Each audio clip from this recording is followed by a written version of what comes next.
श्री महालक्ष्मी मंदिर श्री बन्सीलाल रामनाथ अग्रवाल धार्मिक व सांस्कृतिक ट्रस्टच्या वतीनं सारसबागेसमोरील महालक्ष्मी मंदिरात झुला उत्सवाचे आयोजन करण्यात आले।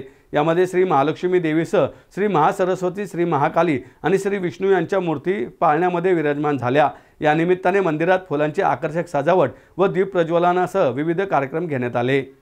दरवर्षी श्रावण महिन्यात झुला उत्सव आयोजित करण्यात येतो। ट्रस्टच्या प्रमुख विश्वस्त अमित अग्रवाल यांच्या अध्यक्षतेखाली हा उत्सव मंदिरात सुरू आहे। विविध फुले, भाज्या, फळे, राखी वापरून दररोज वेगवेगळ्या प्रकारे झुला सजवण्यात येतो। मंदिरात हजारो भाविक यावेळी दर्शनासाठी येत असतात। श्री महालक्ष्मी मातेचा जयघोष करीत झुला उत्सव थाटात साजरा केला जातो। यामध्ये श्री महालक्ष्मी, श्री महासरस्वती, श्री महाकाली आणि श्री विष्णू यांच्या मूर्ती गाभाऱ्यातून आणून सभामंडपात पाळण्यामध्ये ठेवल्या जातात। उत्सवाच्या निमित्ताने सभामंडप आणि मंदिर परिसरात विविध फुले व इतर गोष्टी वापरून सजावट करण्यात येते। तसेच दररोज सायंकाळी 7:45 वाजता झुला आरती केली जाते।